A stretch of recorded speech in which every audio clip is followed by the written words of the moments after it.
What was my approach? Just comb the books, read the books, tell the story, be the guy that he promised to be in the first season.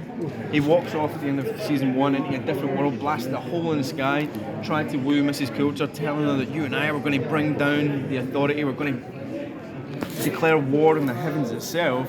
You've got to come in with that big energy in season 3 and actually bring the war. You've got to bring the thunder. You've got to blast open the skies, and you've got to have a lot of self-belief. The biggest thing about Asriel is his belief that he is right, his belief in himself to be able to free the collective spirits of all conscious beings from the tyranny of oppression represented by abusive institutions, and all of that makes him just feel like I'm right, and whatever I need to do, I'm going to kill my daughter's kid friend, the little boy that she grew up playing with. If I need to kill him to get this done, I'm going to do it. I'm going to walk over this person, I'm going to blast open that, I'm going to blow up this world. I don't care what I've got to do what is ultimately going to be right for us all. And ultimately be better for everyone. But we know it's not like that. We know that the journey has to be as full of integrity as your destination. The ends don't always get justified by the means, but he has to learn that lesson over the course of season 3, and he has to learn that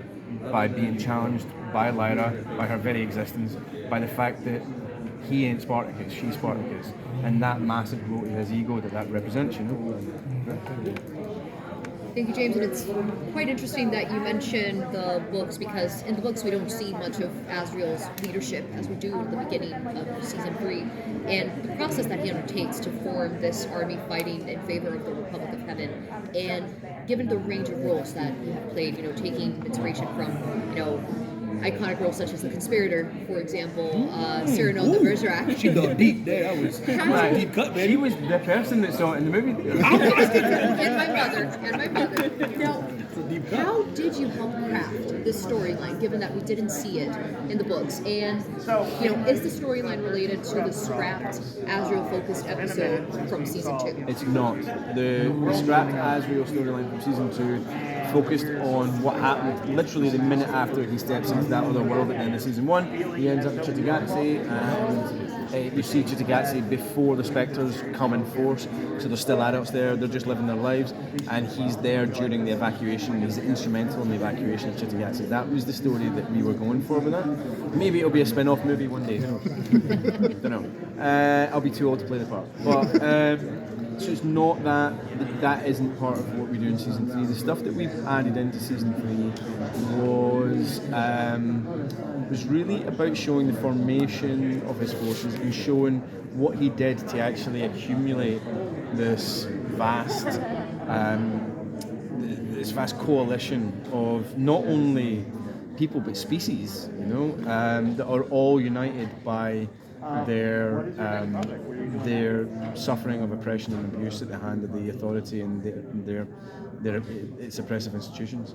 And so it was about showing that and articulating during that why we should be fighting, how we should be fighting, and laying the stakes, or showing the audience at the same time what the stakes are going to be by the time we get to the end of season 2. So that was difficult because there's not a lot in the books of what Asriel and Coulter also are doing. They're alluded to a lot of the time without being illustrated a lot of the time. And we had carte blanche from Philip to go fill it in, but it was tricky because you start going off in different directions and suddenly it doesn't feel like Asriel sometimes. Asriel is a one-track guy. He's like a locomotive just powering towards his final destination, and nothing's going to stop him getting in the way. And sometimes when we have so much freedom to go, like, well, we can invent this, we can invent that, and suddenly, like, it feels like we were just going down little avenues that made him feel not like Asriel. So we ultimately kept coming back to this drive, this focus, this determination, this almost maniacal one-way mentality that gets challenged by Coulter and also gets challenged by Lyra. Thank you. Do you have any headcanons of what Asriel was up to, since we don't get to see it? Do I get any what? Headcanons. What do you think? What would you think that he'd been up to that's not necessarily in the script or on page? We build up to the sort of battle. We build up to the fight. We build up to the war in season 3. I think the war has been raging that's what I think would have been happening as well. But you can't spend every episode like having a war scene. I think the war has been raging. He's hanging on. He thinks he's right. He thinks he's going to bust open the skies and free the collective peoples of the multiverse. But it's not happening. He's stuck in the mire. He's stuck in a war of attrition with the heavens, and he doesn't quite understand why, and so he thinks he's just got to try harder, he's got to find something, he's got to dig deeper, he's got to sacrifice more, he's got to bring more himself. And it's not until really he realises that he's not the guy. This isn't about him. This is about, and always has been, about his little girl.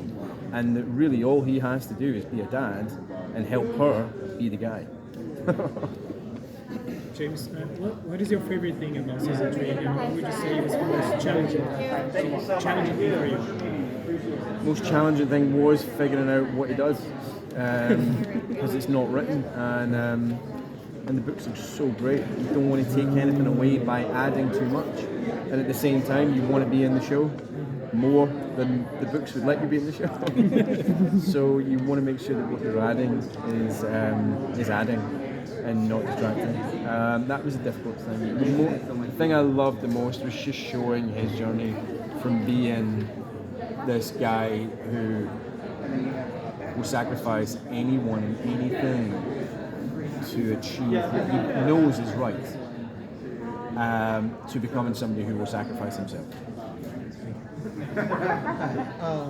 So I think you've been a fan of the books well before working on this project, and I'm curious what excited you about this project, and what drew you to Philip Pullman's work, that sort of thing. I was introduced to these books when I was about 21, I think. I was working with a few actors, but I was working with Justin Salinger and Indra Varma, who you'll know from Game of Thrones, and I think she's in the Obi-Wan Kenobi thing at the moment. Amazing actor, and I was trying to get her to read, I was trying to get her to read The Lord of the Rings, and she went, alright, but you, and her and Justin Salinger said, you need to read His Dark Materials, and I was like, and it seems like kind of kids' fantasy, do you know what I mean? And I started reading it, I was absolutely blown away. I've read it 3 times since then, and so that's how I was brought into it. And then in terms of the TV show, my neighbour and long-time good friend, Callie Crawford, who is the casting director of this, she was talking to me about being the casting director on it, and I was like, never once did she mention me for a part in it. I was like, okay, fine. And then about 6 months later, she was like, how do you feel about playing Lord Asriel? And I was like, absolutely, when do I start? She went, how's Monday? And I think somebody had fallen it. And I was like, I'm in, I know what I'm going to do. And I mean, the read-through for that, the table read for episode 1 of season 1 is my single favourite table read that I've ever been involved in.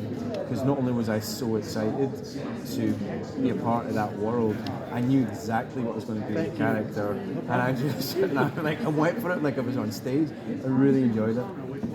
Mr. McAvoy, pleasure to see you, brother. One of the greatest things that's happened right now is the love of my life. My wife is here with me, and you're her favorite actor. And I like that she's super nervous right now. This is really cool for me. Like this moment here is cool.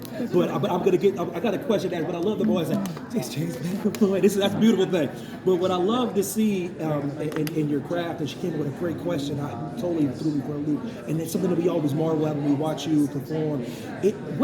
How hard is it to go in and out of those accents? You know what I mean? Going out of those accents when you're a proper Scotsman, you know what I mean? And you don't always get to use that accent. And you're doing Wanted, and you're doing an American accent. You're doing, and they always make you do like British accents. Like, do you like that challenge, or is it cool to just pull up and be Scottish for once and say, yeah, no, it is. No, it is. No, it definitely is cool to pull up and be Scottish sometimes. And it's weirdly quite nice to work with other Scottish people. I've never ever thought to myself, oh no, I feel like a fish out of water or whatever. And then a couple of times I've worked on jobs where it's all Scottish people, and you're like, this is different. We like share something different. We all just, I don't know what it is. It's just nice.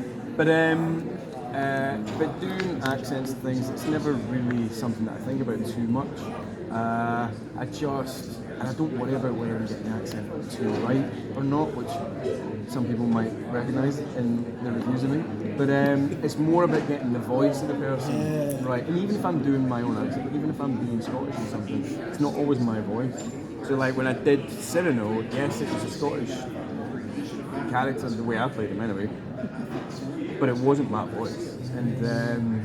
And so it's more important to get the voice right. And if you get the voice right, I usually feel like the accent takes care of itself. Thank you all so much. Thank you. Thank you. Of course.